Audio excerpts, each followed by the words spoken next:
el pedido de informe que hemos presentado, bueno, junto con mis compañeros de bloque de acá del sur, con Germán y con Omar, es un pedido de informe respecto a los balances de esta asociación que venía teniendo, a ver cómo son los balances y si habían ingresos anteriores que fueran dudosos. Y también he formado parte de la interpelación hacia el ministro Ibáñez para que asista a la legislatura a dar explicaciones.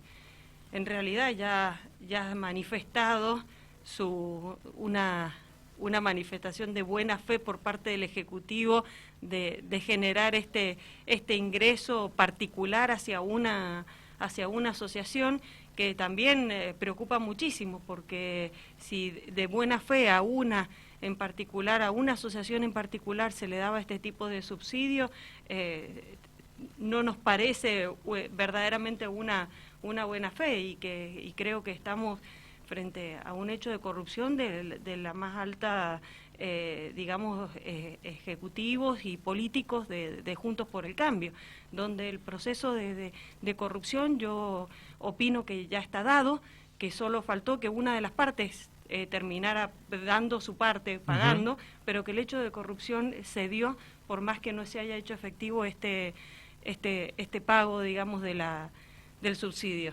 Bien, evidentemente no es muy llamativo por el hecho de que hoy en día ya es ex legislador Bonarrico, pero antes lo era, pero generalmente siempre, si uno analiza, él a veces hasta terminaba desempatando o sumando votos, ¿no? Entonces allí viene la duda, ¿no? Decir, bueno, aparte él habló de un arreglo preelectoral, entonces mucho más todavía. Y claro, son las estrategias, y esto también nos marca cuál es la agenda importante de Juntos, de Mendoza Cambia, de Cambia Mendoza, cuál es la agenda y cuáles son los temas que verdaderamente le interesa, estos acuerdos para sumar votos, para ganar elecciones, cuando en verdad los mendocinos y las mendocinas tenemos otros problemas que son mucho más importantes, y que ellos ponen las pautas. Por ejemplo, el tema anestesistas, que integro la mesa de diálogo.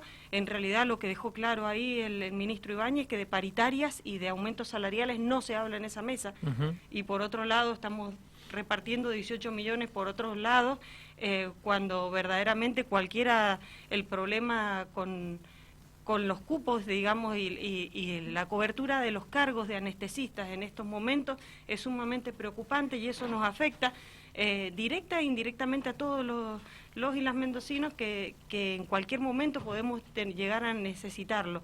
Entonces, esto es un tema que verdaderamente nos preocupa muchísimo en las agendas del gobierno, y las cosas que le están pareciendo importantes y en las que se tiene que ocupar, y las preocupaciones que verdaderamente tenemos en Mendoza. Bien, igualmente tengamos en cuenta, ¿no?, que generalmente los estados, ¿no?, hacen estas, digamos, a veces subsidios a diferentes asociaciones, a veces, en esta estamos hablando de que justamente involucra a una persona que era directamente parte de legislatura, ¿no?, pero también se realizan este tipo de cosas, ¿no? Los gobiernos siempre están dando ayudas. La cuestión es que estamos hablando de que en la contracara, bien lo decías vos, el tema anestesistas, que pareciera que no va a tener una solución, o sea, para los anestesistas, o sea, sí va a tener una solución para el gobierno, que dice, bueno, a partir de ahora tienen que volver y listo, y nada más. Sí, por 120 días, pero claro, bueno, las soluciones hay que darlas también a largo plazo. Lo que nos ha llevado a acompañar esta ley, que no nos da ninguna felicidad, te digo, ni celebramos nada haberla votado, es simplemente la urgencia, lo urgente de que el servicio esté cubierto en la provincia de Mendoza, pero nada más que eso. O sea, hay un problema de fondo que tendría que haber sido resuelto con anterioridad, y siempre fue como minimizado, descalificado por el Ejecutivo, hasta llegar a un momento en el que la única solución era esta ley. Así que sí, con respecto a lo que vos decís de subsidios a distintas entidades, primero, siempre que las finanzas sean acordes a los que yo estoy haciendo, y no como una prioridad, y después como no como una prioridad, digamos, individual hacia una asociación, sino que esto tiene que ser, las ayudas tienen que ser de manera parejas y equitativas para todo el resto de las asociaciones. Estábamos hablando de salud, justo vos nombrabas ahí lo de anestesistas, vos tenés pero mucha injerencia, siempre has estado relacionada con el tema, y se han estado realizando, bueno, hace un par de semanas se hizo también un movimiento de autoconvocados, de personas que tienen fibromialgia y que están pidiendo obviamente una ayuda, están pidiendo obviamente formar parte de diferentes listados, como que es una enfermedad complicada, porque hoy en día la fibromialgia es como si no existiera prácticamente, ¿no?, dentro de las leyes. Sí, la verdad que haber escuchado, detenerse, escuchar un ratito a personas que sufren, porque verdaderamente la sufren y la padecen a esta enfermedad, también te da esta bronca de decir para dónde están yendo los recursos. Uno ve en el chat que tienen entre ellas, porque lo vimos, sí. En el chat que tienen más de 100 personas, de las cuales muchísimas no tienen obra social, pidiendo por favor si había alguien que le pueda convidar una pastillita porque no se puede levantar de la cama. Claro. Entonces uno ve esta diferencia, digamos, de situaciones que verdaderamente limitan muchísimo la calidad de vida, que no están reconocidas ni siquiera en el ámbito médico. También falta muchísima capacitación sobre esta enfermedad, pero sí después son totalmente discriminadas en su vida social al no ser comprendidas en las limitaciones que tienen en su vida diaria, y esto es lo que genera el llamado de ellas a querer ser escuchadas.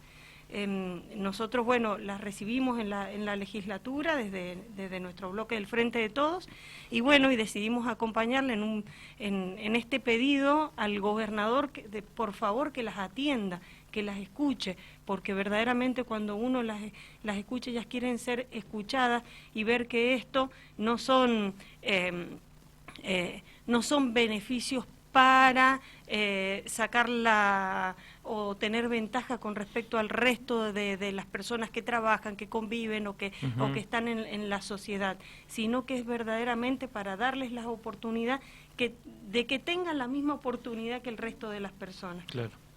Claro, sí, es complicado. Conozco a algunas personas y es muy difícil también conseguir algunas medicaciones porque prácticamente no existen, ¿no? Sí, la medicación que habitualmente se usa también tiene muchísimas complicaciones por el hecho de estar usándola, entonces lo ideal sería que utilizaran otra medicación que verdaderamente es muy cara para cualquier persona, porque como tampoco está reconocida como una enfermedad crónica, ninguna obra social lo cubre, ni nada. Las obras sociales no la cubren, claro, y eso genera, bueno, bastantes complicaciones sumadas a las económicas que actualmente tenemos, o sea, lo hace imposible un tratamiento como corresponde, un tratamiento que les impida o que prevenga llegar a esas crisis que tienen. Entonces se manejan como saliendo de crisis, y de esa manera no permite una buena calidad de vida. Estamos hablando con Paula Calle, diputada provincial del PJ, aquí en Dial Radio TV. Luego la nota la vas a poder encontrar en nuestra página web, en nuestro canal de YouTube. Paula, la ley Micaela sigue implementándose en diferentes lugares, o se sigue pidiendo, ¿no?, que se implemente, porque desde que apareció, una cosa es que la ley esté y otra cosa es que los diferentes lugares la utilicen, o sea, la empiecen a aplicar, ¿no?, que es otra cosa. Y especialmente me gustaría preguntarte sobre terciarios, universitarios, que es algo en lo que has estado trabajando y has estado viendo. Sí, para los docentes, para todos los docentes, tanto sea como para los de primaria, secundaria o terciaria, la ley Micaela está como obligatoria. Para todos los trabajos de los empleados públicos, todos los funcionarios, es obligatoria la ley Micaela. Entonces nosotros nos planteamos por qué tenemos que llegar a que ejecuten la profesión o la actividad que ellos van a hacer para hacer la ley Micaela. Qué distinto sería estudiar esa carrera o esa profesión que vayan a hacer con ya esta perspectiva de género y teniendo amplio conocimiento sobre la ley Micaela. Entonces lo que hemos propuesto que sea un requisito para entrar a los terciarios, y queremos, ¿por qué dijimos terciario? Porque son generalmente los que dependen del Estado, de la provincia de Mendoza. Estado provincial, bien. Y nosotros lo que pedimos es que se invite también a todos los terciarios y universitarios privados para poder... para que se haga extensivo a cualquier carrera. Entonces, que uno, desde que va a comenzar a estudiar la profesión o la actividad que uno quiere estudiar, tenga esta perspectiva de género que se necesita. Y que no sea algo que lo tengas que hacer para empezar o para adquirir, digamos, un trabajo. Claro, que sea mucho antes. Que sea mucho antes, que ya en la formación, al comienzo de la formación esté incluido. Es accesible, lo podría hacer cualquiera, se puede hacer desde vía online. Lo que nosotros pedimos es que sea requisito para el terciario presentar el certificado de que se ha cumplido, que se ha hecho el curso de la ley Micaela. Hay distintas maneras de poder brindarlo, lo podría brindar el mismo terciario o universitario en su etapa del pre para ingresar, o lo podría hacer vía online. Eso queda abierto, pero que sea un requisito, que cualquier estudiante universitario o terciario, eso sería lo ideal. Y también eso lo estamos trabajando a nivel nacional con la legisladora Liliana Paponet, para que sea implementado a nivel nacional también y poder directamente que sea obligatorio en todas las universidades. Bien, por último, Paola, te consulto sobre algo que trascendió hace muy poco tiempo, el tema de las raciones que se otorgan en alimento para las penitenciarias, algo que es un número que fue trascendiendo a través de los medios y era como bastante bajo, se podría llegar a decir, o era como bastante llamativo.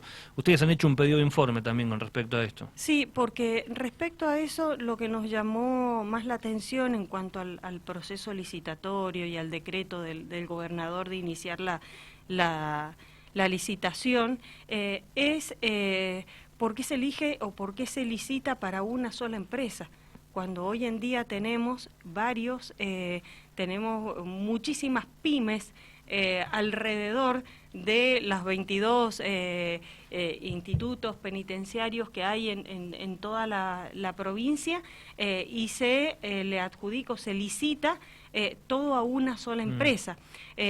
Uno puede pensar que cuando se lo adjudico a uno por mayor cantidad, el precio sigue siendo menor, pero sacamos la cuenta y si el precio es por raciones, y eso significa 2.000 pesos por cada persona, o sea que en los 30 días tenemos 60.000 pesos, o sea que a comparación en un hogar la persona ganaría 6 por 4, 24, 240.000 pesos tendría que cobrar una persona para que el gasto sea similar. Y sin embargo, hemos estado averiguando y ninguna persona en ninguna penitenciaría las raciones recibe esa cantidad. Esa cantidad. Claro.